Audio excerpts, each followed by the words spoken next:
রায়গঞ্জে সকাল থেকে ভীতি প্রদর্শন, কেন্দ্রীয় বাহিনীকে বিপথে পরিচালিত করা, বিভিন্ন সময় যে অবজারভার আছেন তাদের ভুয়ো টেলিফোন নাম্বার থেকে টেলিফোন করে মিথ্যা অভিযোগ জানিয়ে তাদের অন্য জায়গায় ব্যস্ত রাখা, তার জন্য তৃণমূল কংগ্রেস তৃণমূলের মতো করে এই 4টি কেন্দ্রে নির্বাচন লড়ল। বাগদায় আমরা 5টা বুথের রিপোলের দাবি জানিয়েছি। ইতিমধ্যেই আমরা ইলেকশন কমিশনকে জানিয়েছি যে 5টা বুথে আমরা বাগদায় রিপোল চাই। 20,000-এর বেশি লিড ছিল আমাদের গত লোকসভা নির্বাচনে বাগদা কেন্দ্রে, এবং যে সমস্ত গ্রামে যে সমস্ত বুথে বিজেপির লিড বেশি সেখানে কার্যত অত্যাচারের পরিমাণ, ভীতি প্রদর্শন এবং মানুষের অসহায়তাকে নিয়ে রাজনীতির চাপটা তৃণমূল কংগ্রেসের ততটাই বেশি। কলকাতায় বহু চর্চিত মানিকতলা নির্বাচন কেন্দ্র, সেই নির্বাচন কেন্দ্রের 31 নম্বর ওয়ার্ডে কার্যত কোনো নির্বাচন হলো না।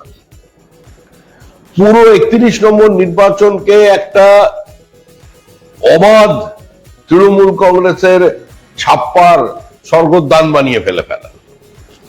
14 নম্বর ওয়ার্ড, 12 নম্বর ওয়ার্ড, বিভিন্ন জায়গায় তৃণমূল কংগ্রেসের একতরফা একচেটিয়া একাধিপত্য কায়েম করলো। কিন্তু এই প্রতিকূল পরিস্থিতির মধ্যেও আমরা কিন্তু নির্বাচন লড়েছি। আমাদের কর্মীরা আপ্রাণ চেষ্টা করেছেন বুথ ঠেকিয়ে রাখতে। মানিকতলায় বেশ কিছু বুথে আমরা আবার পুনর্গণনার পুনর্নির্বাচনের দাবি জানিয়েছি এবং আমরা অতি সত্বর সেটা নির্বাচন কমিশনকে জানাবো। সার্বিকভাবে যারা বলেছিলেন যে পশ্চিমবঙ্গের মানুষ সম্পূর্ণ তাদের সঙ্গে আছে, প্রত্যাখ্যান করেছেন নরেন্দ্র মোদীর নেতৃত্বে বহিরাগতদের, আজকে যে বুথে যে বিধানসভায় বিজেপি যত লিড সেখানে তত বেশি আক্রমণ তারা করলেন। যেভাবে আজকে রানাঘাট দক্ষিণের নির্বাচন পরিচালনা করা হলো তা অন্তত রানাঘাটের দক্ষিণের মানুষ অতীতে কোনোদিন দেখেনি। এই ঘৃণ্য তৃণমূলী আচরণের বিরুদ্ধে মানুষ ধীরে ধীরে সংগঠিত হচ্ছে, মানুষ ভয়মুক্ত হচ্ছে। আবার বহু বুথে এমন ঘটনা ঘটেছে তৃণমূলের আক্রমণের পরেও, তৃণমূলের হুঁশিয়ারির পরেও সংঘবদ্ধভাবে মহিলারা বেরিয়েছেন, ভোট দিয়েছেন। এর মধ্যে আমাদের নির্বাচন হচ্ছে। আমাদের দলীয় দপ্তরে এখন পর্যন্ত প্রত্যেকটা বুথের হিসাব এসে একদম নিখুঁতভাবে পৌঁছয়নি, তবে বাগদার যে কটি বুথে নির্বাচন হচ্ছে তার তালিকা আমাদের কাছে আছে।